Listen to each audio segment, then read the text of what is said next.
आज हम पढ़ेंगे बफर सॉल्यूशंस। तो सबसे पहले देखो यहाँ पर बफर सॉल्यूशंस क्या होते हैं। ऐसे सॉल्यूशंस जो कि पीएच को चेंज नहीं होने देते, ठीक है। Solutions which resist the change in pH, resist change in pH. अगर हम इनके अंदर कुछ थोड़ा अमाउंट ऑफ एसिड या बेस ऐड करें तो ये अपने पीएच को चेंज नहीं करते, ठीक है, उसको चेंज नहीं करते। अगर हम स्मॉल अमाउंट ऑफ एसिड या बेस ऐड करें, इसमें स्मॉल अमाउंट, ज़्यादा नहीं करना है, स्मॉल अमाउंट ऑफ एसिड और बेस,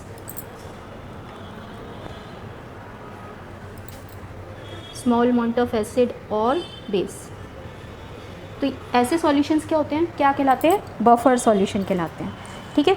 तो प्रैक्टिकली इनका जो पीएच है वो लगभग सेम ही रहता है। कितनी तरह के होते हैं ये हमारे पास में सॉल्यूशन अगर सिंगल सब्सटेंस का है या मिक्सचर है तो इसमें एग्जांपल क्या हो सकते हैं, सिंगल सब्सटेंस है या फिर मिक्सचर है, ठीक है। देखो सिंगल सब्सटेंस के अंदर इसमें जैसे कि हमारे पास में अमोनियम एसीटेट है, वीक एसिड और वीक बेस का सॉल्ट CH3CONH4, ये तो एक सिंगल सब्सटेंस का हो गया। मिक्सचर के अंदर हमारे पास में दो टाइप में ये डिवाइड हो सकते हैं, कौन से, एसिडिक बफर और बेसिक बफर, एसिडिक बफर और बेसिक बफर, ठीक है। एसिडिक बफर क्या होंगे हमारे पास में, जिसके अंदर हमारे पास वीक एसिड के साथ कॉम्बिनेशन होगा यहाँ पर salt of weak acid and strong base, ठीक है। और बेसिक बफर होंगे जिसके अंदर हमारे पास में वीक बेस और salt of weak base and strong acid, ठीक है। स्ट्रॉन्ग एसिड में मान लो HCl के साथ हमने कंबाइन किया है यहाँ पर, तो weak base and a salt of weak base with a strong acid. तो समझ रहे हो आप, एग्जांपल देख के ही समझ में आ रहे हैं, ठीक है, कि हमारे पास में ये वीक एसिड हो गया, यहाँ पर हमारे पास जो कॉम्बिनेशन बना है वो वीक एसिड और स्ट्रॉन्ग बेस का है, ये हमारे पास में वीक बेस है और weak base plus strong acid का है, ठीक है।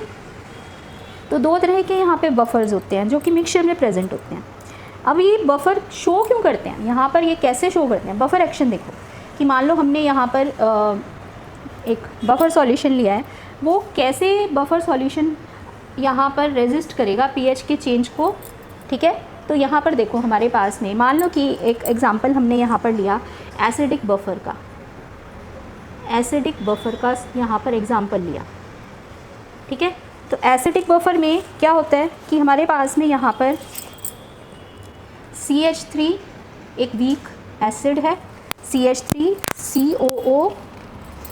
CH3COOH, इसको जब हम एक्वा सॉल्यूशन में डिज़ोल्व करेंगे तो ये यहाँ पर किस में डिसोशिएट होगा, एसीटेट आयन के अंदर और H3O+ आयन के अंदर, वाटर के साथ कंबाइन करके H3O+ हाइड्रोनियम आयन बन गया यहाँ पर। और हमने यहाँ पर सॉल्ट लिया है वीक एसिड का और उसके साथ स्ट्रॉन्ग बेस का, जो कि डिसोशिएट होगा यहाँ पर कौन से आयन में, CH3CO- आयन में और Na+ आयन में, ठीक है।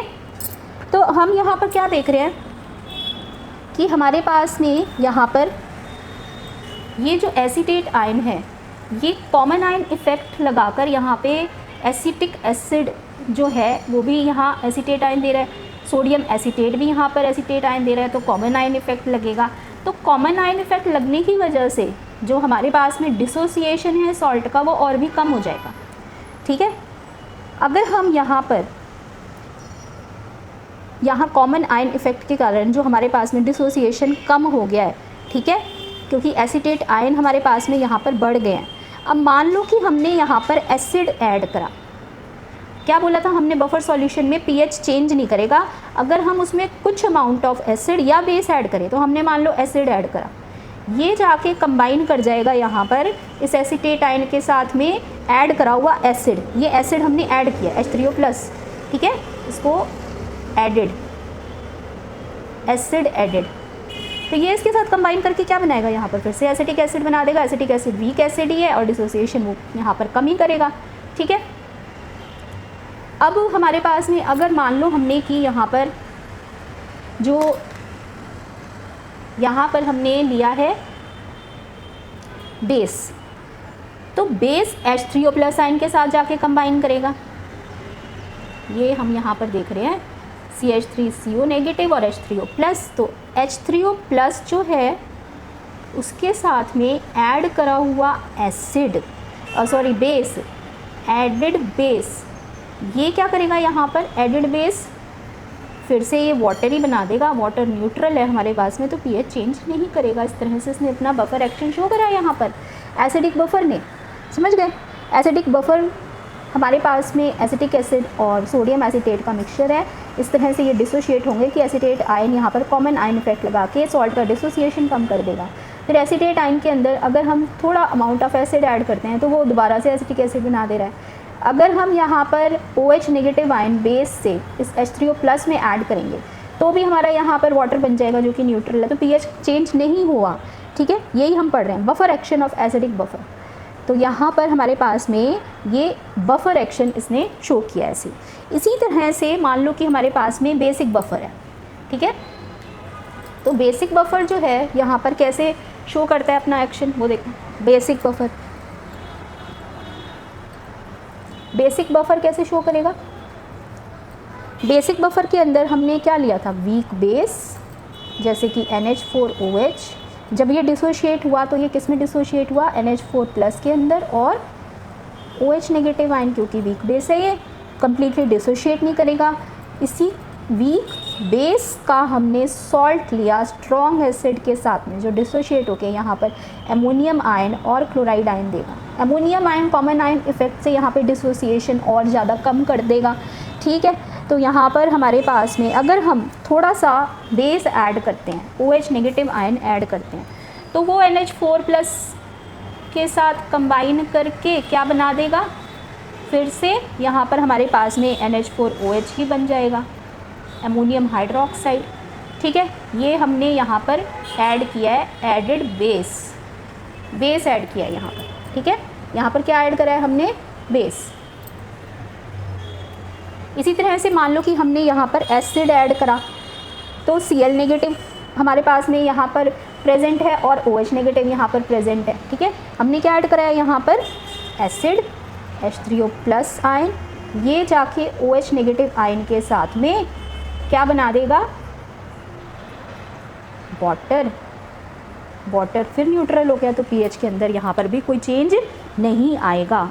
ठीक है, ये थे हमारे पास में वीक एसिड बफर और वीक बेसिक बफर। इसी तरह से स्ट्रॉन्ग एसिड बफर और स्ट्रॉन्ग बेसिक बफर भी होते हैं। ठीक है, तो हम यहाँ पर अभी पढ़ते हैं कि अगर हमारे को क्वेश्चन आएगा तो कैसे आएगा। क्वेश्चन हमारे पास में बफर मिक्सचर का पीएच कैलकुलेट करने के लिए आता है। ठीक है, देखो कैसे सॉल्व करेंगे इसको। तो हम यहाँ पर जो है कैलकुलेशन ऑफ पीएच कैलकुलेट करेंगे। कैलकुलेशन ऑफ पीएच किसके लिए, बफर मिक्सचर के लिए, बफर मिक्सचर के लिए। तो हम यहाँ पर सबसे पहले लेते हैं एसिडिक बफर। ठीक है, एसिडिक बफर लेते हैं। एसिडिक बफर मिक्सचर के लिए यहाँ पर हम सॉल्व करेंगे पीएच कैलकुलेशन। इक्वेशन जो हम यहाँ पर यूज़ करते हैं वो क्या होती है, हेंडरसन हेसलबैक रिएक्शन। ठीक है, हेसलबैक रिएक्शन। अब देखो इससे हम यहाँ पर पीएच कैसे कैलकुलेट करेंगे। ये एक डेरिवेशन है लेकिन ये आनी चाहिए, तभी आपको फॉर्मूलेज याद होंगे। यहाँ पर उसको रटने की ज़रूरत नहीं है यहाँ पर। ठीक है, तो पूरा सॉल्व करने की ज़रूरत नहीं है। जब आप प्रैक्टिस करोगे तो आपको वैसे ही याद रह जाएगा कि हमारे पास में ये फॉर्मूले आ कैसे रहे हैं। ठीक है, वो हम करेंगे प्रैक्टिस इसकी, इतनी प्रैक्टिस करेंगे कि हमारे को यहाँ पर सीक्वेंस याद हो जाएगा इनका। तो देखो यहाँ पर एसिड लिया, एसिड को हमने वाटर में डिज़ोल्व करा, तो हमारे को यहाँ पर क्या बनेगा, H3O+ आयन और A नेगेटिव आयन। ठीक है, हम यहाँ पर सॉल्ट लेंगे क्योंकि हमने पढ़ लिया ना एसिडिक बफर जो है उसके अंदर वीक एसिड और strong salt of weak acid and strong base. तो ये जो यहाँ पर सॉल्ट है वो यहाँ पर डिसोशिएट करेगा किसके अंदर, V+ आयन में और A नेगेटिव आयन के अंदर। ठीक है, अभी हमने यहाँ पर डिसोसिएशन कांस्टेंट देखना है, डिसोसिएशन कांस्टेंट ऑफ एसिड। तो डिसोसिएशन कांस्टेंट ऑफ एसिड हमारे पास में यहाँ पर ये जो इक्वेशन है इसके हिसाब से क्या बनेगा, एच जो हमारे पास प्रोडक्ट्स हैं उनका प्रोडक्ट डिवाइडेड बाय इनकी कंसंट्रेशन का प्रोडक्ट लिया और उसको डिवाइड कर दिया रिएक्टेंट की कंसंट्रेशन से। ठीक है, अब हमारे को पता है वाटर की कंसंट्रेशन जो है एक्सेस में होने की वजह से हम इसको यहाँ पर नहीं लेते। अब H3O+ आयन जो आया, हमने यहाँ पर H3O+ आयन के फॉर्म में इक्वेशन को चेंज करा। क्यों करा? क्योंकि हम यहाँ pH निकालने वाले हैं। pH क्या होता है? माइनस लॉग H3O+ आयन, यानी H3O+ आयन निकालो तो माइनस लॉग H3O+ आयन निकलेगा आराम से। ठीक है, तो H3O+ आयन जो है यहाँ पर हाइड्रोनियम आयन, वो क्या बनेगा हमारे पास, ये बना Ka, ये यहाँ ले गए तो HA कंसनट्रेशन से मल्टीप्लाई करके डिवाइड कर दिया यहाँ पर A नेगेटिव आयन की कंसनट्रेशन से। हमें यहाँ पर ये जो सेकंड इक्वेशन है इससे पता चल रहा है कि अगर हम इसका 1 मोल ले रहे हैं तो ये भी हमारे पास में 1 मोल एनायन का बन रहा है। सब्स्टिट्यूट कर दो इसके अंदर, एनायन की जो यहाँ पर कंसंट्रेशन है उसको यहाँ पर हम सब्स्टिट्यूट कर देंगे Ba से। ठीक है, अभी आपको पता चल जाएगा ये जो हम स्टेप्स करते हैं इसका कारण क्या होता है, क्योंकि हमें रिक्वायर्ड इक्वेशन लेके किस फॉर्म में आनी है, पीएच के फॉर्म में, और हमें एसिड और सॉल्ट की कंसंट्रेशन के फॉर्म में लेके आनी है इसको। ठीक है, इसी वजह से हमने यहाँ पर ये जो Ba है सॉल्ट के फॉर्म में, A नेगेटिव जो है हमारे पास में यहाँ पर उसकी कंसंट्रेशन Ba के बराबर है। ठीक है, तो सॉल्ट की फॉर्म में लाने के लिए ही हमने यहाँ पर इसको डिवाइड किया। अगर हमें ये समझ में आ जाएगा कि हम यहाँ पर एक स्टेप से दूसरा स्टेप कर क्यों रहे हैं, क्योंकि हमें रिक्वायर्ड इक्वेशन पीएच में लेके आनी है। पीएच क्या होता है, माइनस लॉग H3O+ आयन, तो H3O+ आयन के फॉर्म में सारा इक्वेशन चेंज करना है। साथ ही हमें यहाँ पर दिया क्या होगा कि या तो एसिड की कंसंट्रेशन है या सॉल्ट की कंसंट्रेशन है, उस फॉर्म में लेके आए। तो ये फॉर्मेट इस वजह से हमारे पास में बना है। ठीक है, अब देखो आगे क्या करना है हमें। यहाँ पर पीएच जो है वो क्या होता है, minus log H3O+ ion, hydronium ion का यहाँ पर माइनस लॉग रहता है। मैं आपको लॉग एंटी लॉग भी यहाँ पर करवाऊँगी, ठीक है, इसी क्लास में। तो यहाँ पर हमारे पास में H3O+ आयन जो आया है इसको सब्स्टिट्यूट कर दो, ये वैल्यू आई है हमारे पास में, यहाँ पर इसको रख दो माइनस लॉग, तो ये हुआ Ka, HA की कंसंट्रेशन डिवाइडेड बाय Ba। ठीक है, ये आगे समझ में। इसके बाद हमारे पास में हमें ये पता है कि pH जो था P उसमें माइनस लॉग होता है। ठीक है, अगर हम यहाँ पर ये ब्रैकेट को ओपन करते हैं, ये हमारे पास में यहाँ पर क्या बनेगा, ये हमारे पास में ब्रैकेट है।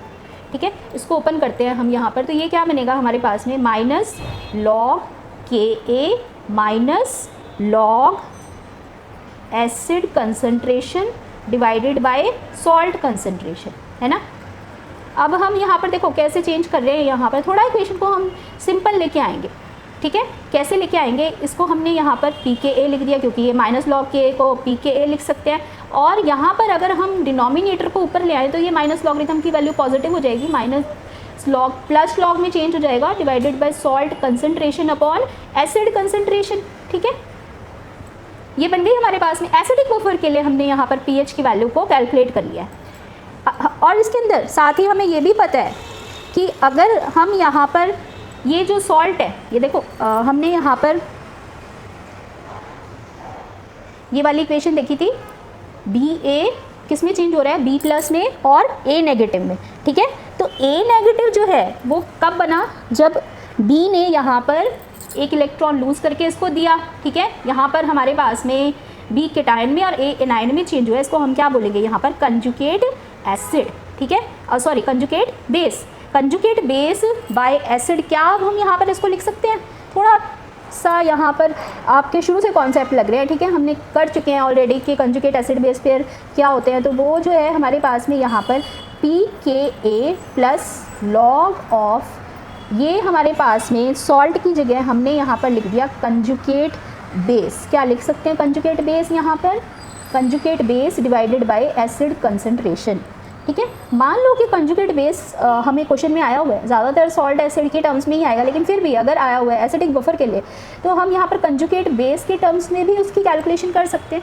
कंजुगेट बेस मैंने आपको बता दिया, यहाँ पर इस इक्वेशन के अंदर कंजुगेट बेस कौन सा हुआ, ये देखो Ba सॉल्ट यहाँ पर जो प्रेजेंट है किस में डिसोशिएट हो रहा है, B+ में और A नेगेटिव के अंदर। ठीक है, तो इससे बनने वाला यहाँ पर Ba से बनने वाला ये A नेगेटिव, ये जो था हमारी यहाँ पर कंसंट्रेशन बराबर थी, ठीक है। इसी वजह से हमने यहाँ पर सॉल्ट की जगह ये ए नेगेटिव लिख लिया। ए नेगेटिव क्या है यहाँ पर, ये देखो ए नेगेटिव हमारे पास में क्या बन रहा है यहाँ पर, क्योंकि इसने प्रोटॉन लूज़ करा है ना, तो प्रोटॉन लूज़ करके ये क्या बनेगा, कंजुगेट बेस। ये एसिड है, ये इसका कंजुगेट बेस बनेगा, ठीक है। तो ये हमारे पास में हेंडरसन हेज़लबर्ग रिएक्शन के अंदर हमने यहाँ पर दो चीज़ें देख ली कि पीएच कैसे कैलकुलेट करेंगे एसिडिक बफर के लिए इन टर्म्स ऑफ सॉल्ट और एसिड, या फिर कंजुगेट बेस और एसिड के टर्म्स में।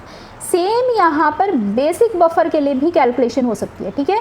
तो करने की ज़रूरत नहीं है, अगर हमें इतना समझ में आ गया तो बाकी तो सारी यहाँ पर सेम ही होनी है। पीएच तो हमारे पास में एसिडिक बफर के लिए हमने पीएच की वैल्यू कैलकुलेट करी थी। अब मान लो कि हमारे पास में यहाँ पर हमने POH निकालना है बेसिक बफर के लिए, तो बेसिक बफर मिक्सचर के लिए यहाँ पर ये वैल्यू, यही इक्वेशन जो है ये यहाँ पर ये वाली इक्वेशन किस में चेंज हो जाएगी, PKB, क्योंकि इन टर्म्स ऑफ बेस हो रहा है यहाँ पर ये, ठीक है। तो इन टर्म्स ऑफ बेस हमारे पास में log plus log concentration of salt divided by concentration of base, ठीक है। यही न्यूमेरिकल्स आपके आने हैं बफर सॉल्यूशन से, इससे फालतू कोई न्यूमेरिकल नहीं आएगा, ठीक है। इन्हीं को चेंज करना है, कभी कंजुगेट बेस हो गया या कंजुगेट एसिड हो गया उसके टर्म्स में, पीएच या पीओएच के टर्म्स में तो हमें ये भी पता है कि पीएच और पीओएच का जो सम होता है 14 के बराबर होता है, ठीक है।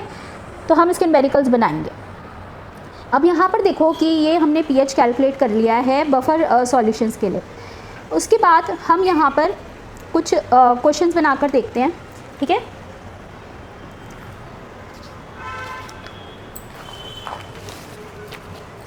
तो ये वाला देखो यहाँ पर हमारे पास में ये क्वेश्चन है, न्यूमेरिकल है जिस फॉर्म में आपको आएंगे यहाँ पर। तो अब बफर सॉल्यूशन जिसका पीएच है 9, उसको हमें यहाँ पर प्रिपेयर करना है, ठीक है, by mixing 5 litre of 0.1 molar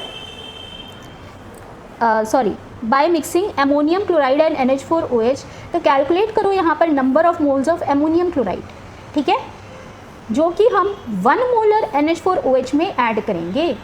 तो pH अगर 9 है बफर सॉल्यूशन का, तो हम ये भी तो बोल सकते हैं, देखो pH 9 है लेकिन हमें यहाँ पर बेसिक बफर दिया हुआ है, तो POH भी तो कैलकुलेट कर सकते हैं, क्योंकि हमारे को ये पता है कि pH प्लस POH जो है minus log H plus and minus log OH negative ion जो है ये किसके बराबर होता है, 14 के, ठीक है। तो POH की वैल्यू कितनी आ जाएगी, 14 माइनस 9 5 आ गई, ठीक है। अब हमारे पास में यहाँ पर जो KB की वैल्यू दी हुई है, हमारे को इक्वेशन में क्या चाहिए था, PKB चाहिए था, याद करो हमने PKB के टर्म्स में निकाली थी। तो ये हमें माइनस लॉग ऑफ KB करना पड़ेगा। KB की वैल्यू तो गिवन ही है, तो माइनस लॉगरिथम इसका निकालना है केवल। माइनस लॉगरिथम यहाँ पर कैसे देखेंगे इस वैल्यू का, 1.8 इंटू 10⁻⁻5, ठीक है। देखो इसकी वैल्यू हम कैसे देखेंगे कि हमारे पास में यहाँ पर ये जो -5 पावर है, -5 पावर है जो यहाँ पर, ठीक है, ये -5 पावर हमारे पास में नीचे उतर के आएगी, माइनस माइनस प्लस होके यहाँ पर ये +5 बन जाएगा, ठीक है। -5 10 की जो पावर है, जब हम इसका लॉगरिथम देखेंगे ये भी माइनस लॉग है, तो माइनस लॉग ऑफ 10⁻⁻5 क्या हो जाएगा, -5 +5 में चेंज हो जाएगा, ठीक है। तो ये हो गया यहाँ पर 5। अब 5 माइनस ये जो माइनस लॉग 1.8 है, इसको हम 18 के नीचे 0 की वैल्यू देखेंगे लॉगरिथम की टेबल में, ठीक है। तो ये आएगी हमारे पास में 2553। अब ये जो 2553 है, इसमें हमने यहाँ पर देखो, यहाँ जब हमने वैल्यू देखी तो वो एक डिजिट के बाद डेसिमल लगा था। लॉगरिथम देखने के बाद हम जो हमारी वैल्यू आ रही है उससे एक डिजिट लेफ्ट के अंदर मूव करके डेसिमल लगाएंगे। इस तरह से देखनी है आपने ये वैल्यू, ठीक है, ये समझ में आ गया यहाँ पर। तो ये जो है हमारे पास में हमने वैल्यू देखी है इसकी, ये माइनस लॉग KB की वैल्यू, PKB की वैल्यू हमारे पास में यहाँ पर आ गई, ठीक है। ये जो है यहाँ पर हमारे पास में कितनी आ जाएगी अब, 4.7447, ठीक है। ये हमारे पास में यहाँ पर वैल्यू आ रही है, इसको माइनस करके। अब हमारे पास में देखो हमने यहाँ पर PKB की वैल्यू निकाल ली, फॉर्मूला पुट कर देते हैं। बेसिक बफर के लिए हमारे पास में क्या फॉर्मूला लगना था यहाँ पर, POH = PKB plus log of concentration of salt to concentration of base. ठीक है, यही लिखा था हमने बेसिक बफर के लिए यहाँ पर। तो इस फॉर्मूले में हमें सारी वैल्यूज़ देखो निकालना क्या है, यहाँ पर निकालना है calculate the number of moles of ammonium chloride. Ammonium chloride के नंबर ऑफ मोल्स यानी सॉल्ट की कंसंट्रेशन यहाँ पर हमें निकालनी होगी, वो भी नंबर ऑफ मोल्स निकालने हैं क्योंकि 1 लीटर में ही है, इसलिए मोलैरिटी कह लो या नंबर ऑफ मोल्स कह लो तो सेम ही बात रहेगी। यहाँ पर एमोनियम क्लोराइड की कंसंट्रेशन जिसको ऐड किया गया है 1 लीटर ऑफ एमोनियम हाइड्रोक्साइड के अंदर, तो नंबर ऑफ मोल्स यहाँ पर हमें एमोनियम क्लोराइड के ऐड करने हैं। ठीक है, कितने ऐड करने हैं यानी सॉल्ट की कंसंट्रेशन हमें यहाँ पर निकालनी है। ठीक है, तो यहाँ पर सारी वैल्यूज़ हम पुट कर देंगे जो जो हमें यहाँ पर पता है। पीओएच की वैल्यू 5 पता है और पीकेबी की वैल्यू हमने कैलकुलेट कर ली 4.7447 प्लस लॉग ऑफ सॉल्ट की कंसंट्रेशन तो निकालनी है भैया अभी, और बेस जो है हमारे पास में यहाँ पर बेस की कंसंट्रेशन ये देखो कितना है बेस की कंसंट्रेशन 1 मोलर एमोनियम हाइड्रोक्साइड, तो 1 ही है। 1 मोलर मोलैरिटी में ही होती है, स्क्वायर ब्रैकेट रिप्रेजेंट क्या करता है concentration in moles per litre, तो यहाँ पर 1 मोलर कंसंट्रेशन हमें दी हुई है पर लीटर में ही है। ठीक है, तो ये हो गया हमारे पास में 1। बस इसको सॉल्व कर लेंगे अब यहाँ पर हम। ठीक है, तो ये जो है हमारे पास में क्या हो जाएगा यहाँ पर देखो, इसको आगे कैसे सॉल्व करेंगे, log concentration of salt is equal to, ये इधर ले जाएंगे। ठीक है, तो हमारे पास में यहाँ पर 0.2553 ये वैल्यू आई, इसको सब्ट्रैक्ट करके इधर ले गए, सब्ट्रैक्ट हो गया 0.2553 आया। लॉग को जब अपोजिट साइड लेके जाते हैं तो ये 1/log एंटी लॉग बन जाता है। ठीक है, तो एंटी लॉग हम 0.25 का 5 और 3 के नीचे जो वैल्यू देखेंगे तो वो आ रही है हमारे पास में यहाँ पर 1.8 कंसंट्रेशन है, तो ये किस में हो जाएगी मोल पर लीटर के अंदर। ठीक है, समझ गए। तो ये जो था हमारे पास में यहाँ पर क्वेश्चन था फ्रॉम बेसिक बफर, कोई भी आ सकता है, आपको एसिडिक बफर से आ सकता है, बेसिक बफर से आ सकता है क्वेश्चन। ठीक है, तो नेक्स्ट देखो यहाँ पर क्वेश्चन हमारे पास में क्या है। नेक्स्ट क्वेश्चन हमारे पास में यहाँ पर है, इसके अंदर देखो हमें यहाँ पर पीएच निकालना है सॉल्यूशन का। ठीक है, पीएच सॉल्यूशन का जिसके अंदर एसिटिक एसिड 10 ग्राम और सोडियम एसिटेट 15 ग्राम मिक्स किया है, इक्वल वॉल्यूम के अंदर यहाँ पर 1 लीटर तक कर दिया है इसको, और डिसोसिएशन कांस्टेंट की वैल्यू एसिटिक एसिड यानी के की वैल्यू हमें यहाँ पर गिवन है। ठीक है, तो बताओ यहाँ पर इसको कैसे करेंगे। सबसे पहले तो ये हमारे पास में क्वेश्चन हो गया यहाँ पर एसिडिक बफर का। ठीक है, देखो कैसे पहचानोगे एसिटिक एसिड और सोडियम एसिटेट, तो यहाँ पर वीक एसिड और सॉल्ट ऑफ वीक एसिड। ठीक है, तो ये जो है हमारे पास में यहाँ पर एसिडिक बफर का फॉर्मूला क्या लगेगा, pKa plus log of concentration of salt divided by concentration of acid. ठीक है, यानी सॉल्ट क्या है हमारे पास में सोडियम एसिटेट, और ये क्या है एसिड क्या है हमारे पास में एसिटिक एसिड है।